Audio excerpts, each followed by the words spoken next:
you like the official title, or do you want the? So I do pen testing, penetration testing, / ethical hacking, but my job title is a senior security consultant. Right.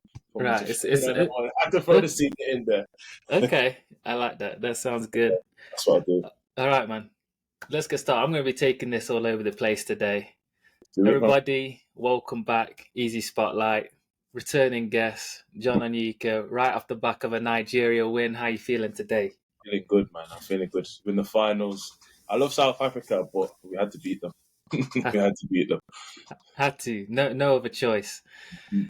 We're going to go straight back into where we left off, because last time, right, I was listening back the other day, and the amount of things that you've done in say the last 10 years is interesting, and I want to see if that trend has continued, or do you feel like you're more settled? So let me just recap for everyone.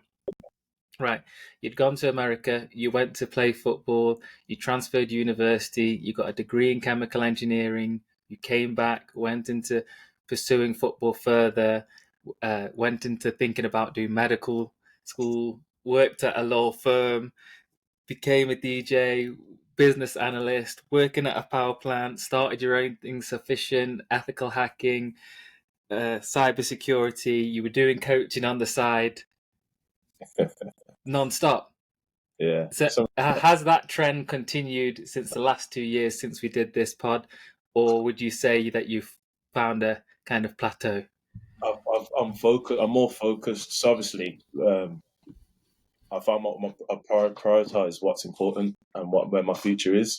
So obviously, during the playing football, med school, everything, I was still kind of trying to find my pathway and what was right for me. But I think I found my calling within music and within cybersecurity. So now the focus is just getting better every day at both, and focusing on those two mainly.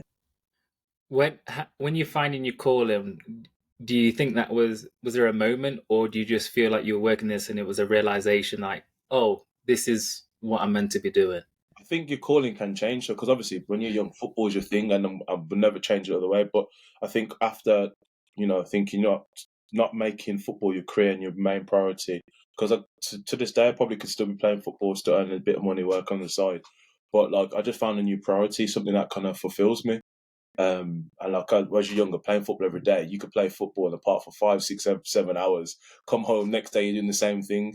So that kind of fulfillment's coming in my music, DJ, the amount of time I spend in the studio, and like studying. I've just finished the exam and I'm still studying because I love my job and what I do. So that kind of energy and passion and the time you spend in the thing is kind of just shifted. And it's, like I said, music and cybersecurity.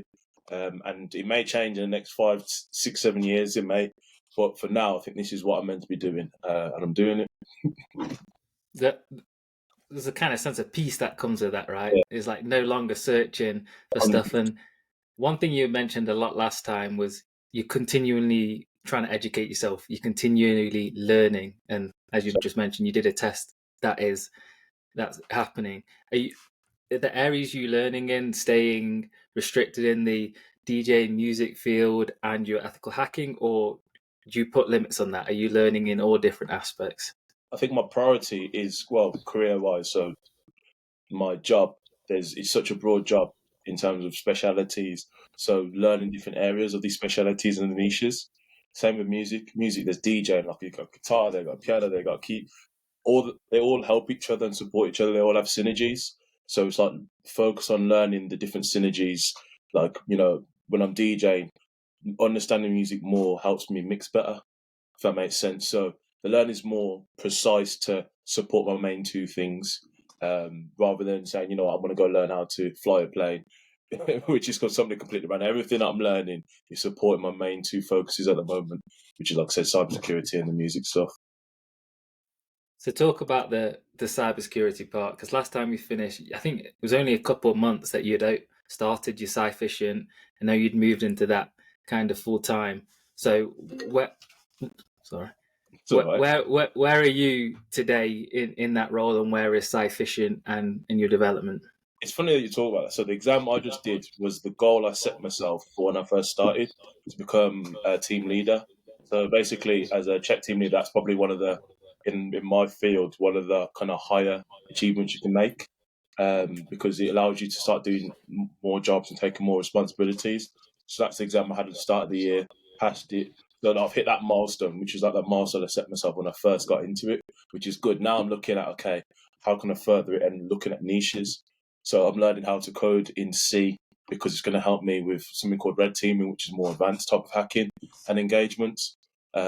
So it's funny when you look back at like those when we last talked, the things I was saying I wanted to do, I've gone and done them. Now it's like, okay, what's next? Which is a blessing, man. It is a blessing. You know, it's funny because when you say you were setting goals before, it was like first, what's my goal to 28? What's my goal to 30? Is how you kind of described it. Yeah. Is it still about that goal for 30, or is the goals as ever evolving? 6 months. How do you pace yourself? So I know where I want to be, like knowledge and like technical wise in my job, in my main job, in the next year or so. And you can define it by certifications.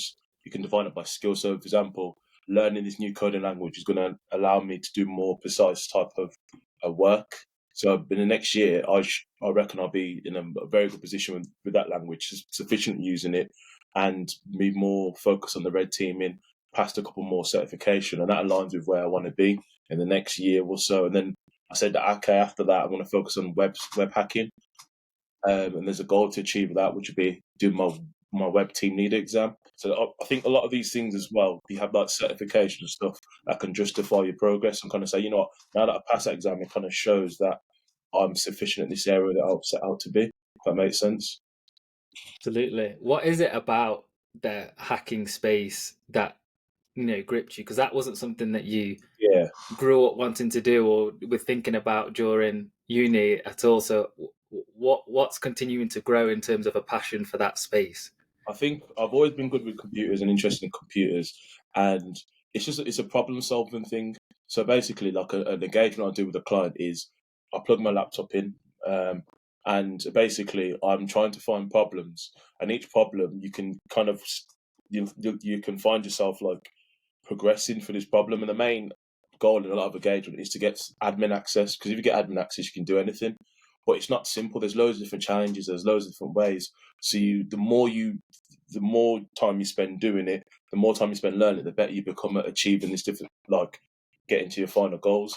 And I think it's just interesting thing because like a lot of jobs, you'll learn it, and after a year, you may be a master at it, and there's not going to be that much learning with this.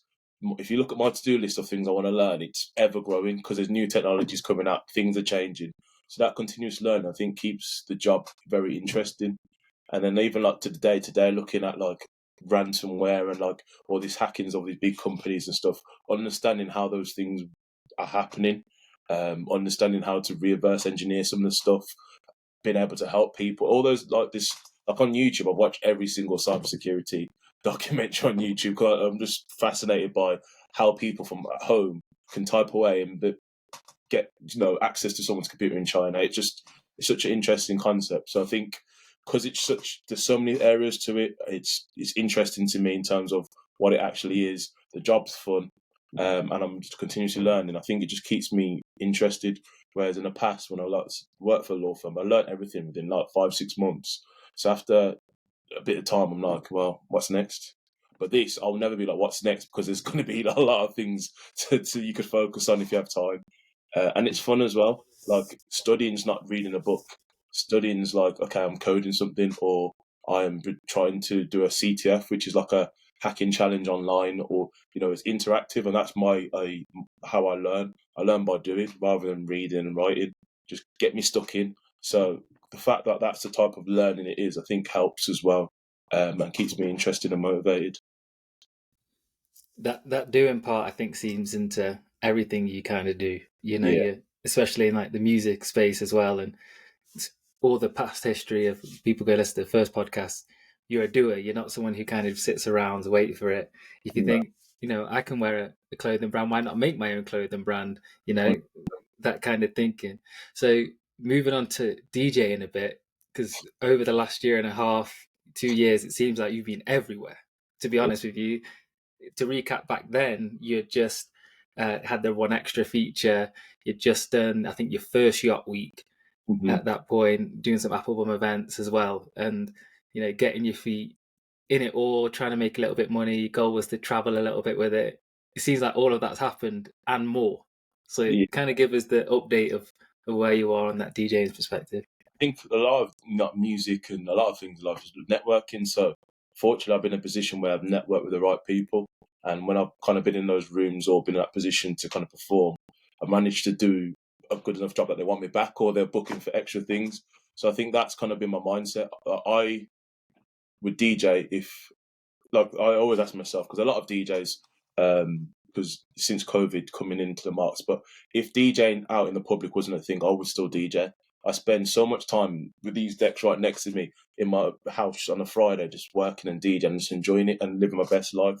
So that passion, I think, kind of shows through when I try and perform or like I'm out and about, because I love the craft and I love getting better. So I think I've just been focusing on that, and that is taken care of. When an opportunity comes, I'm prepared.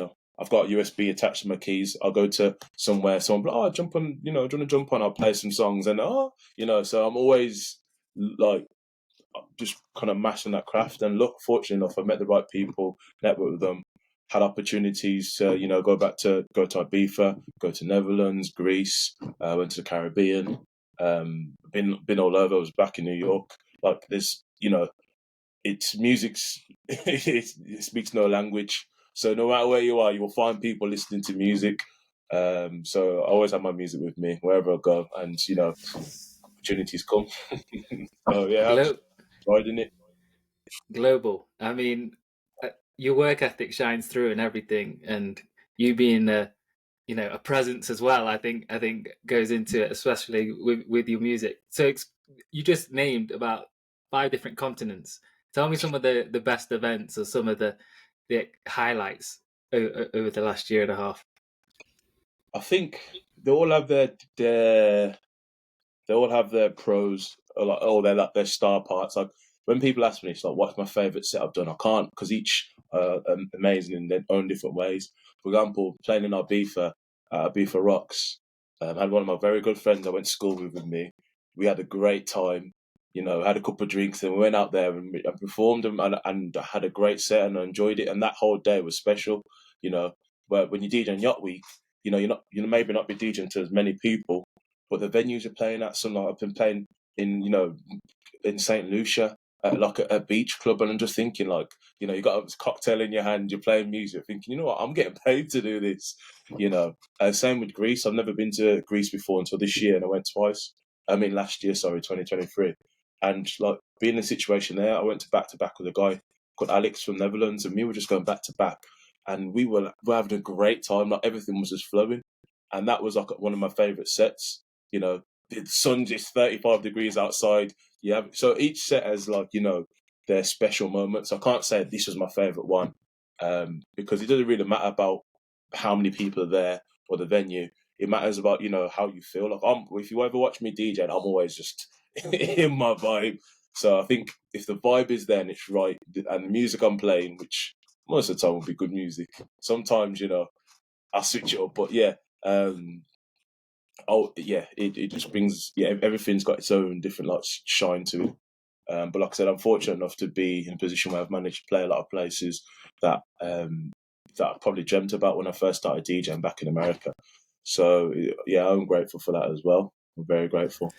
A lot of your motivation seems to be intrinsic, like you said, with the cyber stuff, that it's continuous learning. There's different ways of learning that you're always doing it. Music, regardless of anything, you'd be playing it on Friday night and do it. For someone else who is saying getting into DJ or trying to grow beyond just like it's who networking, do you think it's that intrinsic motivation that's the main key? And if so,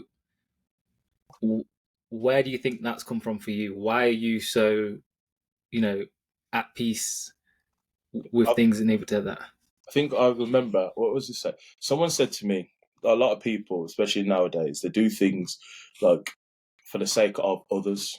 So, for example, they may go and buy some nice clothes because they want to impress other people, or they may go and DJ because it gives them that status that other people feel like, oh, he's a DJ. But someone said, like, asked me this, like, would you still do it if no one else knew you did it? And once I kind of heard that, I was like, hold on, what does that really mean? And it kind of made me think, like, about like your true happiness and what actually makes you feel happy. Am I doing things for the sake of it makes me deep down happy, or am I doing things for the sake of, you know what, that's going to look cool for me and other people and I think I look cool because I'm doing it. So, and I think just having that, understanding that a bit more and understanding about myself, like I'm here to live and live a happy life. So things that make me truly happy is where my main focus is. So music, honestly, you see me in the car, I'm driving to work on a Monday morning, people are there like this, I'm there singing my heart out because that's what music does to me. Music, and I'm screaming at my car. If my car was a human being, I'd be like, this guy's crazy, man. Why is he screaming at me? It's Monday at 8:30, but it makes me truly happy, so I embrace it. And I'm lucky enough to be in a space that I can make money and I can, travel through music. Same with cyber security. Like the feeling when I've finished assessment and I've done a great job, I feel so rewarded. It's like, yes, like that is true happiness to me, So I focus on it and I spend time on that because it actually makes me happy and I really enjoy it. So I think now that I've kind of had that lesson where focus on things that truly make you happy and focus on things that you would do regardless if you could show anyone. Once I kind of got my head around that kind of concept, I think it really did change how I approach things. Because, like I said, I just focus on things that make me happy. I don't need to impress anybody. People that appreciate me will appreciate that I'm happy, and that's all that matters. You know what I mean? 100%. Do you think you have a philosophy? Is there anything that you go back to? I'm going to pull out something else there that find it from you. If you can dream it, you can achieve it.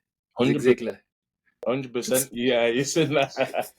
Yeah, 100%. No, like the lot of nowadays, you see all these people, like negative people that are saying all these. Oh, like one of my friends, a very good DJ, very popular. He will do something amazing. You guarantee half the comments are people saying something horrible. And so many people, I think, have that mindset where they can't do certain things or they feel limited. But like honestly, if there's something you really want to do in life, you can make it happen in some way, shape, or form. If I said I want to fly tomorrow, obviously that's not possible, but within reason, if there are things that you want to do in life, you can definitely do it. It's just how much are you willing to put your time, effort into it. Loads of people tell me they want to do, I want to do cyber security. I'm like, cool.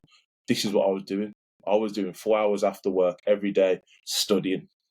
I was spending a lot of money that I probably didn't have on courses and certain things to get to where I am. It wasn't all just, woke up one day and done it. I put a lot of work to get there. With DJing, I spent hours. I've been DJing when I lived in America and I spent hours. I bought decks. I made loads of mistakes. I did this and that. But I got to a point where from all that hard work. So it doesn't come easy. But if you really want to do something and you really enjoy it, just put your time into it. And I believe you can do whatever. Like a lot of people make you feel that you can't because that's their mentality. But if you break away from their mentality and focus, actually, no, I can do whatever. You'll go and do whatever you want. Honestly, if there's a will, there is a way. That's another one. I'll let you have that off as well. That's strong. That's strong. And so I want to jump back or different direction a little bit. We are now have been out of uni longer than we've been in uni. So I think we both graduated 2017 ish time, and you've since moved back to England. That must have felt like a life away now. And I Yeah. just want to, especially from like the student athlete perspective, person coming to America is always interesting to me. But being back in England now, what do you think you've learned over the last 6 years, 7 years now, of one, that time in America, and two, just maybe through your 20s, like to where you are now? I think one thing America taught me was like embracing cultures. So when you go to like play football, you're there with like Brazilians, you're there with Spanish players, you're so many different people. There's so many cultures, and that's what's kind of got me in that travel mindset. Because I think once you live with people from different cultures, start to understand, like more than just the English culture, or more than the American culture. Okay, well, this is how they do it there. We've got Nigerian culture in this as well. But so you learn so much about so many different people. And I think I embrace that more. So I love traveling. I love meeting people. I love like trying new foods, language, all these different things. I think I wouldn't have that unless I moved away to an extent and lived away. So I think that was one of like the biggest lessons. And now coming back to England is so good because Europe, you can fly to Barcelona for 60 quid. You know what I mean? You can fly here for another. So everything you can use that the location of England to get away and explore a little bit more. And I think growing up in my 20s, it's just like just enjoy. Like I said, work hard, play hard, just enjoy life. So have a goal to work towards, but then at the same time, make sure you're enjoying. You know, if someone calls you tomorrow and was like, "Oh, let's go do this," I'm very spontaneous. I'll go and do it. If I feel like I want to go and do it, I'll go and do it because why not? You know, and I think that's the mentality I've taken being back here, because going to America at 17, I went was kind of a why not as well. Like, oh, my brother went, why not? Why not I try and do it? I had opportunities to stay here and play football, so why not? And I think coming back here, I'm embracing that as well, and just say, you know what, just do what I enjoy, work hard, and just just vibe through life. And I've been vibing through life. The consistent theme, and Yeah. it's paying off. But I think it's because you have those underlying values, that work ethic and everything else that goes into whatever you do. You commit 100% for, right? It's not easy. Like, it's not like every day is a shiny day and music's great. The amount of times I've been DJing and I'm thinking, oh my goodness, this is not working. Well, I've been learning this and it's not working. And then some days I'm just thinking, why am I ever doing this? Like, everything seems all shiny, but it's not. It's hard. And mentally staying like strong to do certain things as well is not easy. But surrounding yourself with the right people that that will pick you up, that know you well enough, that you can chat to about certain things, and those people, that have the same similar core values as you is very important. Because I think if you have the right people around you on your bad days, they'll pick you up. And that's very important for me. Because it's not. It sounds all flower and jello. People say to me, "Oh, you're smashing life, and you're doing this and that." And sometimes they'll say that to me when I'm in a rut, and I'm thinking, "Yeah, to you it looks like I smashed life, but right now I don't want to even get out of bed. I just want to watch TV and want to try and." But I think it's having the right people around me that won't let me slack and say, you know what, you've had a couple of days to be, now let's get back to business. Those type of people, and having that mentality yourself has kind of helped me get to where I am at the moment. But yeah, it's never just a smooth line. It's always up and down, up and down. But as long as you're moving forward day by day, even if it's 1 step or 10 steps, that's still progress. So yeah, that's a big thing as well, having good people around you. And I've realised that more and more, because I think people hold on to old friends because of the principle. That's my old friend. But just because they're an old friend or they're someone you've known for time, doesn't necessarily mean they're the right people that you need in your everyday or your day-to-day communications. You can still be friends, but you want to make sure the core people you're around are pushing you and pushing you forward rather than holding you back a little bit. That's huge, isn't it? The people who allowing yourself to grow and evolve through friends and people. Where do you think you found those people? Life, for example, one of my good friends, I passed for soccer a showcase. I was centre back. He was right back. We reconnected when I was in Binghamton in New York, and we chat all the time on the phone. Dukes. I met Dukes when I was playing summer ball. He was playing against my team. We was like, "Oh, you're English and Nigerian." We chatted. To this day, we chat all the time. And that was a chance meeting in football. People I've gone to school with that I've kept kind of close with. They're just random groups of people that I've met through life, and it's never like, "Oh, I've known you for longer, so you're a better friend." It's more, if I speak to you and we get on well and I feel like you're a good person, that takes priority over however long I've known you, because you can know someone for 10 years and they've done nothing for you. You know someone for 2 months and they've done a lot more for you than that person. You know what I mean? So how they are and how they towards you, I think is very, very important. And now going to the point of be feeling down, when you feel overwhelmed, because for me, say I'm creating a bunch of stuff and I'm working towards something, I tend to start to feel overwhelmed when I start to think too big. And when I start to think, okay, where's this? How can this get to the big version of this? And all of a sudden, I'm like, fuck, like I need to do 100 things. And then as soon as I start to reduce my thinking, think what's the next step? That kind of smooths me out.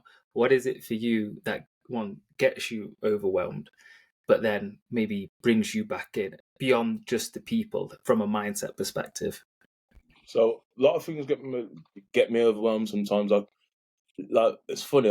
Just when you were saying that, I remember one time I was playing Yacht Week. The weather was nice. Just finished a great set, and I went in the water, my headphones in, and I felt so overwhelmed.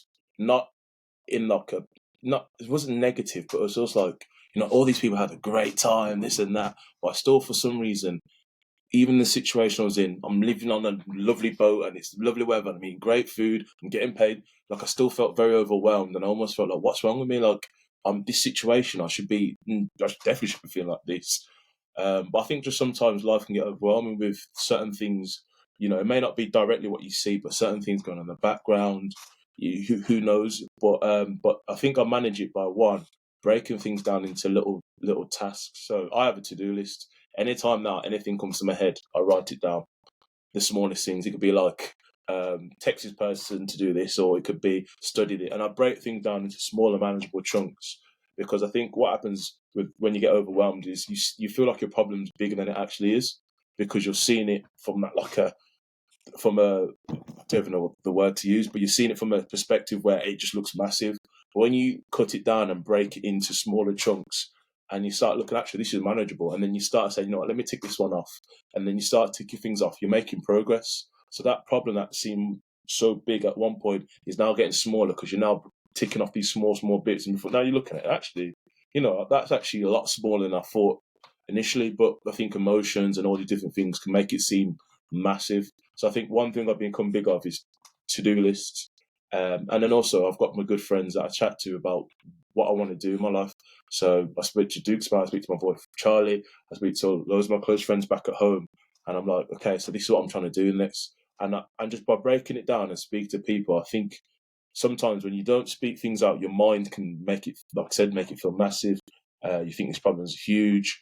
But so when you talk about it, you start processing these problems and the things that are kind of bothering you.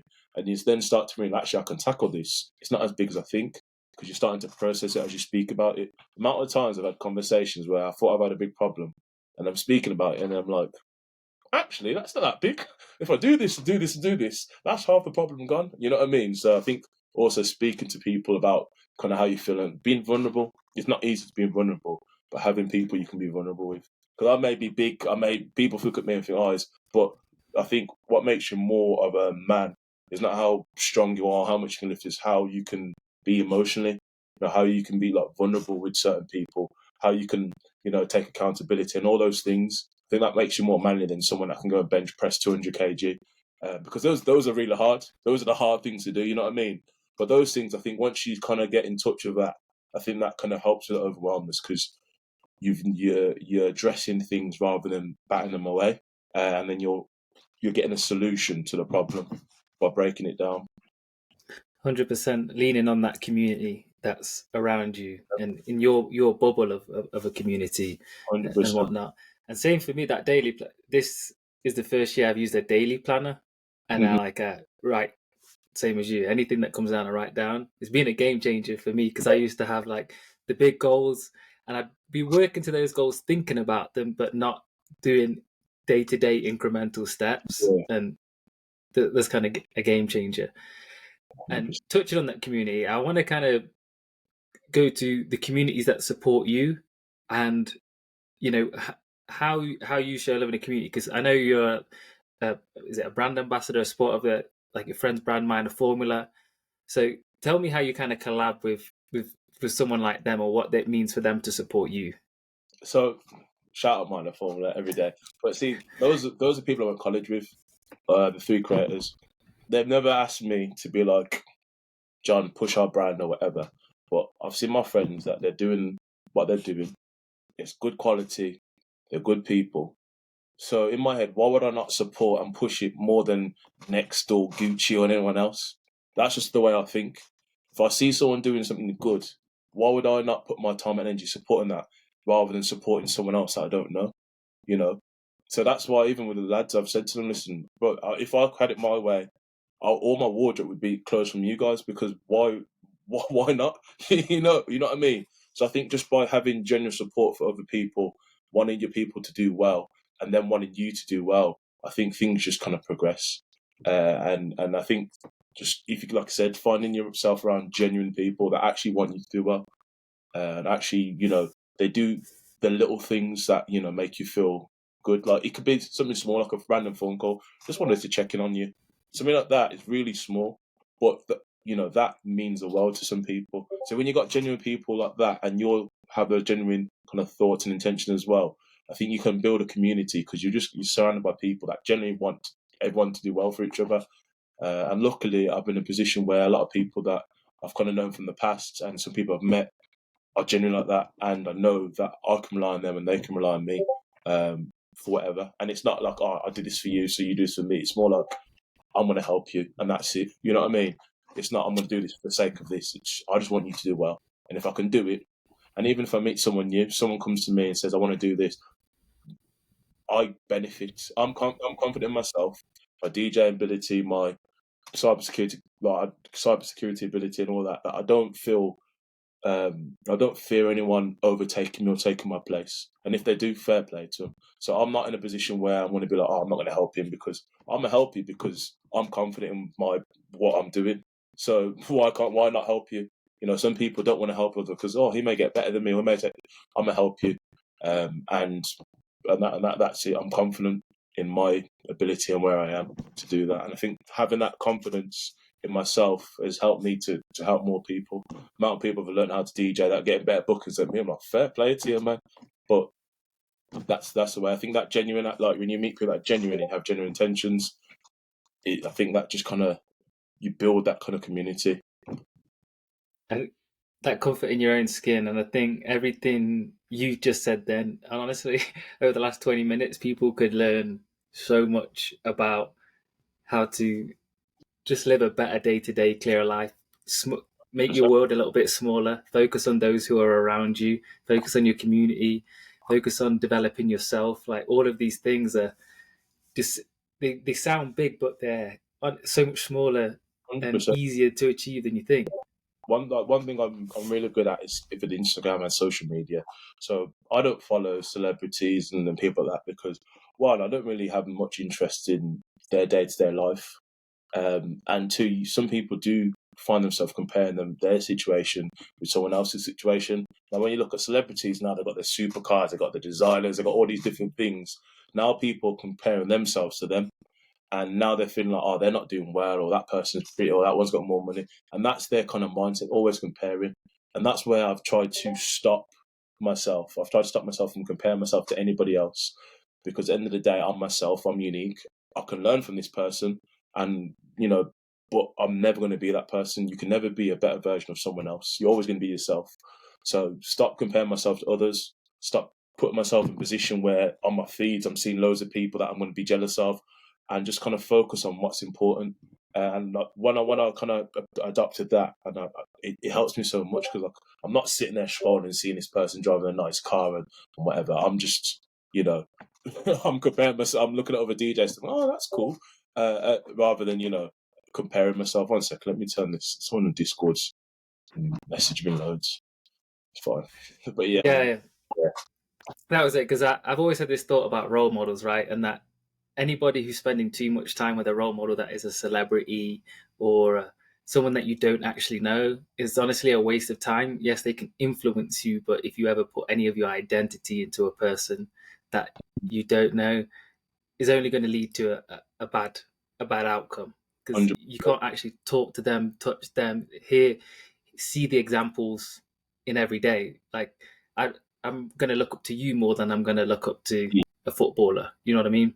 And kids, like I was just going to say, like idols as well was rather to focus on things that are more realistic and more short term than long term. So like some people be looking at this person that's a multi-billionaire. I'm trying to be like him. Well, if you're trying to be like him and you're looking at, oh, I just want the billions, what about the whole steps that he used to get there? You know what I mean? What about building a business, having an idea, putting all that time in there, just see the end goal and think that's what I want, rather than looking at it, okay, well, how did he get there? How did he get all these cars and all these things that are things I like? Whatever, they're just looking at the end goal. And it's just like, well, let's be realistic with it. He didn't start there, he started here. So why don't you focus on people that are on that verge, or people around you that are kind of working towards it? Because that's more realistic for you getting there than you just focus on the end goal. That's why I love having these conversations with like you and other people who are actually showing how this happens, how you progress in your chosen field or industry. And actually laying out the day-to-day steps of I work a 9 to 5, I DJ in the evening, etc., etc. So moving toward the future, looking forward, you're always setting goals. Where are you kind of viewing your viewing? Is it to 30 then, or is that the next step? And Yeah. is it within DJing and cybersecurity? Where are we kind of going? For cyber security, is I know there's certain exams. There's a niche called Red Team, and that's my focus. Just getting better at that, which is it's a lot more intricate, a lot more programming and certain things. Just learning that skill more. And there's like 2 or 3 exams I want to do within the next year or so, which will kind of solidify that progress. So just focus on that and enjoying it, and then like just continuously learning, because the more obviously work I do, clients I work with, the more I learn. So just focus on that. And with music, like even though hip hop and R&B and Afrobeat have been my main thing, sometimes you'll hit a stalemate because that's what you've been playing week in, week out, and it's just on repeat. So I've taken not a step back, but I'm not as heavy a focus on it, but I'm playing a lot more of the genres. So I do a bar, which is lovely, and I play a 4-hour house set, and I'm sweating at the end of it because I'm there just bopping, and it's challenging me differently. And I love Amapiano, but like not the remixes that you're hearing nowadays, like the South African Amapiano that they're listening to there. I don't know what they're saying because it's in Afrikaans, but it's very spiritual and uplifting. So learning more about that genre and like playing it, and so I kind of changed the focus on music. I'll still be playing my hip hop and R&B, but the older I get, do I want to be in the clubs where my baby sister's going to and the bars? Probably not. So the focus has changed. But like I said, the main thing for music is just enjoying it. So if I play half the amount of sets as last year, I've got a job, so it's not my main income, which is a blessing. It doesn't matter, but I just want to focus on playing stuff that I really enjoy and keeping it interesting and lively and challenging as well. So yeah, that's Man, the so goals for the next 2 years. always so honest. Like I think anyone who listens to this is going to resonate in some area, and the way you've broken down, the way you continue to learn, the way you can find peace in yourself is profound, should I say. And I'm going to wrap it up there. I appreciate you so much for coming on. We're going to have this conversation again in the months, years to come. So I appreciate you, brother. I appreciate you too, man. Thank you, brother. Everyone else, keep it easy.